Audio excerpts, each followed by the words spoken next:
I hope you're having a great day. I am jumping on here to do a quick video. It may not be quick; it may go a little longer. But I want to get into something that it's tax time. Everybody knows it's tax time, right? Well, it's late January. If you're on top of things, you should be getting things ready for your accountant, and you're digging into all this stuff. And at this point, if you didn't do the right things last year, you're in trouble. You're going to pay a lot of taxes. So I was just playing around with Chat GPT a second ago and asking it some questions, and it really was interesting. You've heard me talk a lot about oil and gas deals. So what I want to do is show you in real numbers what an oil and gas deal can do for somebody, and it's really eye opening. And this is the thing: we spend so much time. Nelson Nash, who wrote "Becoming Your Own Banker," talks about this in a different way. He talks about all the money we're paying in interest to borrow money, but there's also another big elephant in the room. It's all that money we're paying in taxes. So this really is the same conversation. Everybody comes to the water cooler, especially the guys. They like to brag about the rate of return they're getting on their investments. I'm getting a 10% safe return. I'm getting 15%. I made 30%. We brag about that, yet we turn our back to the taxes and the interest we're paying, and we're not getting anywhere. We're swimming into a upstream, or flying into a headwind, if you want to call it that. So this is just one part of this, but taxes and interest you're paying on borrowed money are two huge headwinds in your life, and if you can get those under control, um, it can drastically change your financial future. Becoming your own banker helps you to get that interest you're paying to other financial institutions under control. You become your own banker. You start collecting that interest yourself and make it a part of your savings. Um, there's not a whole lot of things that can get you out of taxes. They say with they're certain as death, right? But I've discovered, and it's not been hidden, oil and gas deals have always been a tax sanctuary. If you didn't know it, $100,000 investment in oil and gas will give you more than likely, if it's the right oil and gas deal and it has a working interest. That's what you want to have. You have to have a working interest, which means, in a sense, you participate at a level that makes it tax deductible. But if you invest $100,000, you could get around $80,000 of a write off in the year you made the investment. Sometimes a little bit more, sometimes a little bit less, but it's not unheard of to be in that 60 to 80% range of a write off. And what does a write off mean? Well, let's talk about this person. We'll say it's an individual making, and I'm going to make them a high earner. They're making 250 grand a year, $250,000 a year. Let's say that this person has a $500,000 um, savings account, an IRA, a 401k, or whatever.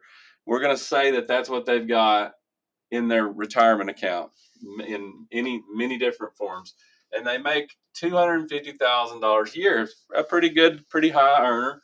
So, and we're just going to keep it simple. This is an individual. So I asked Chat GPT to tell me about what this person would pay in taxes. And it asked me a whole lot of questions. But in the state of Tennessee, where I live, we don't have a state income tax. And Chat tells me, let me get the number right. Uh, Chat tells me that they would pay 56,000. 56,000. I'm just going to leave it there. 56K in taxes. Okay. So that's a lot, and that's just using the standard deduction. I think that's like 13,000 for an individual. So without anything helping them, they're going to pay um, well over 20% in taxes, and that could be low. Who knows? That's what Chat says. So we'll just stick with that. Okay. So he's already out $56,000.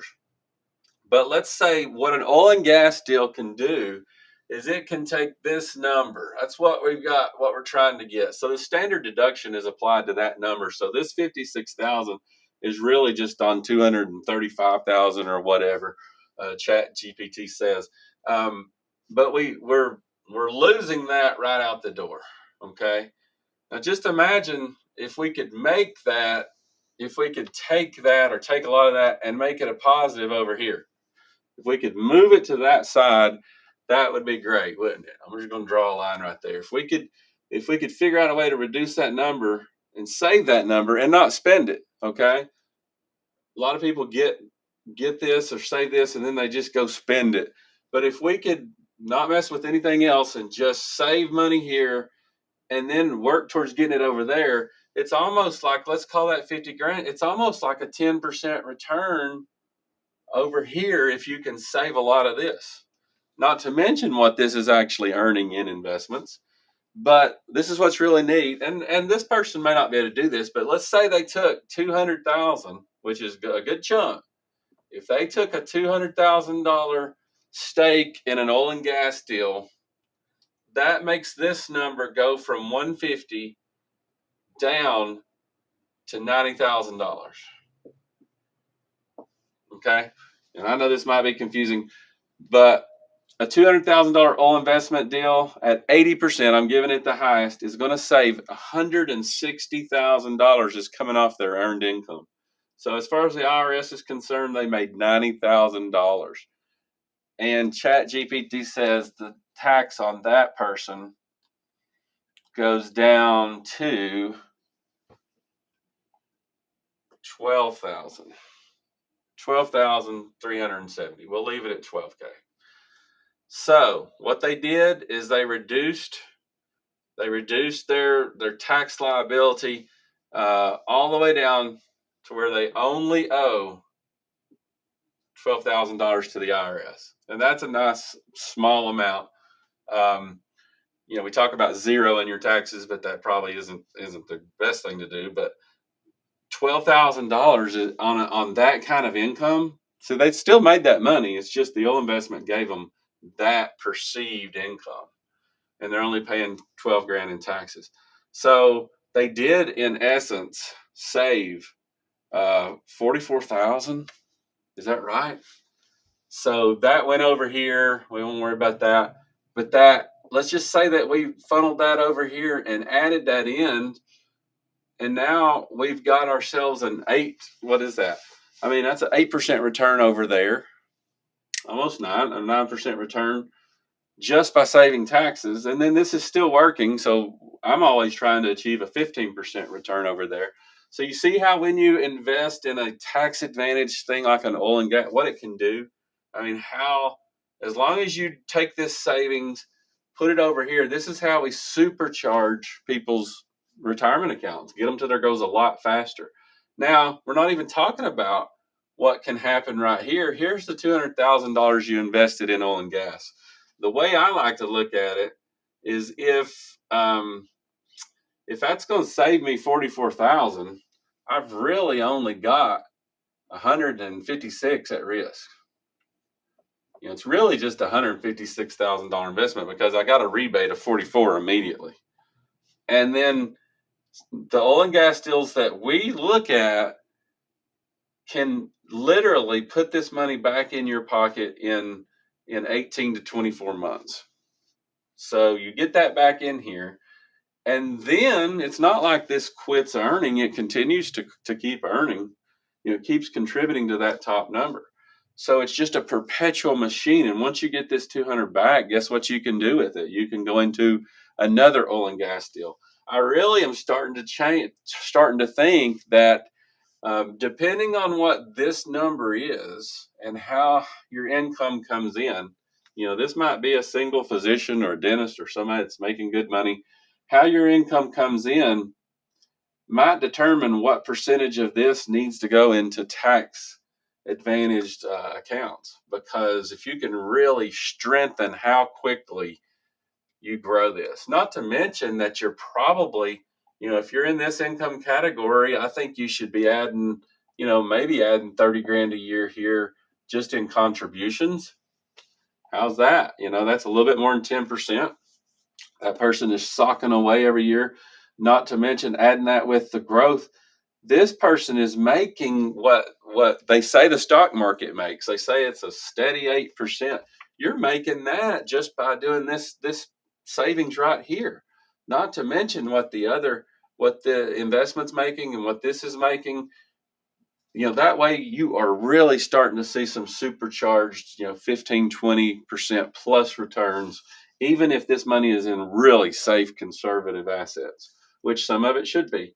So it's sometimes sickening to see how much the government gets, but that's why I love oil and gas deals that have been vetted. They are with um, the oil and gas deal that we did is with a very strong operator, not a small operator, very well vetted, has done over 80 deals.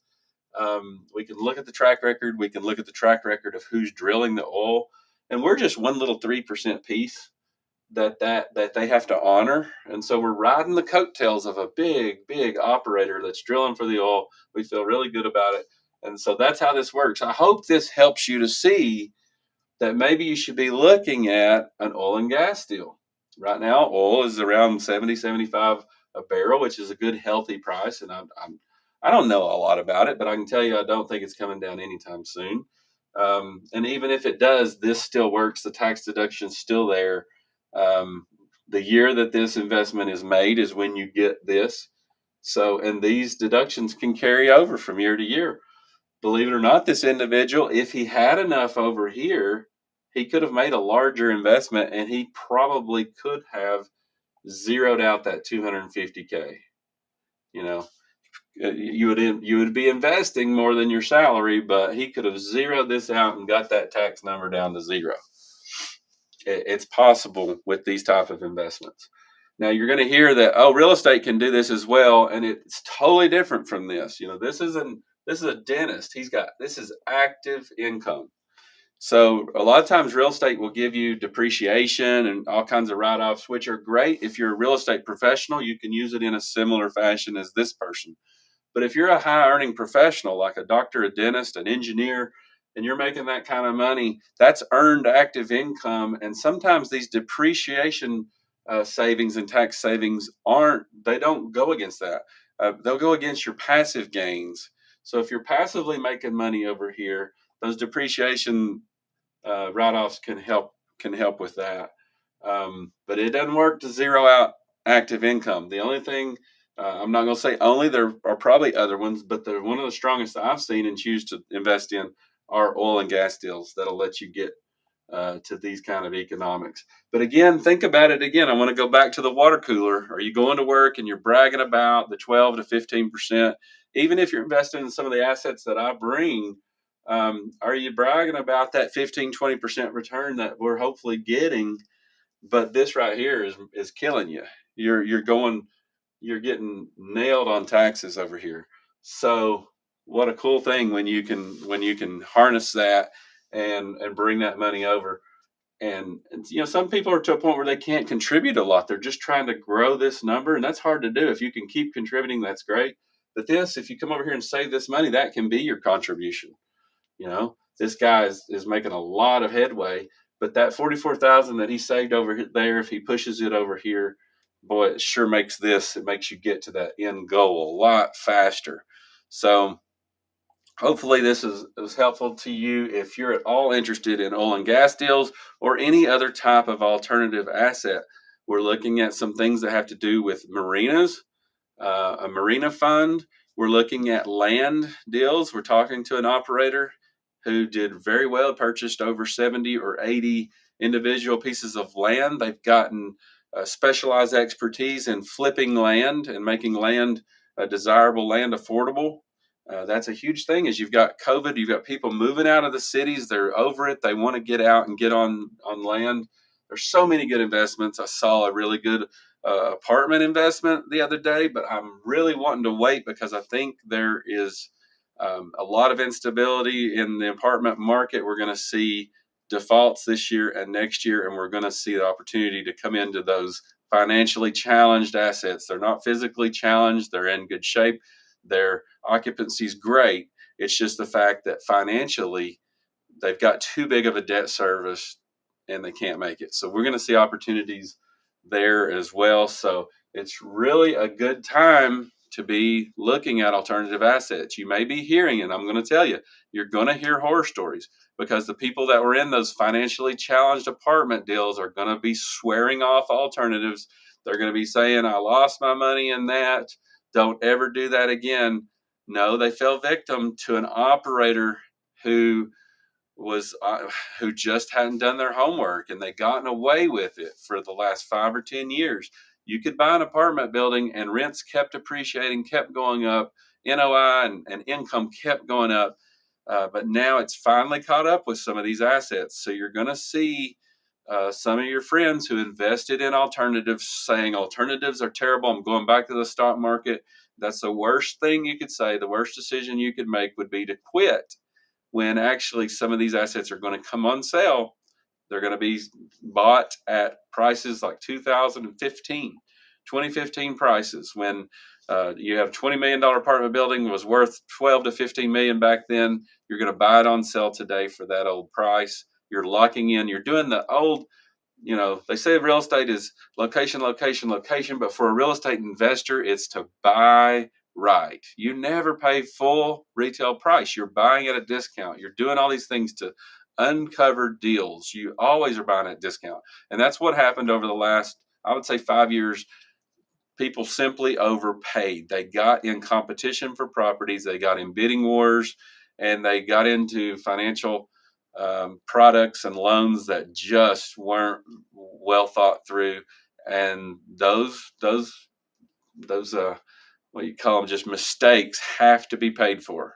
They have to be paid for. Unfortunately, it's going to be some of the retail investors who invested in these. It's going to be their money that's going to pay for those mistakes. And I just want you to keep your head high and keep looking at assets.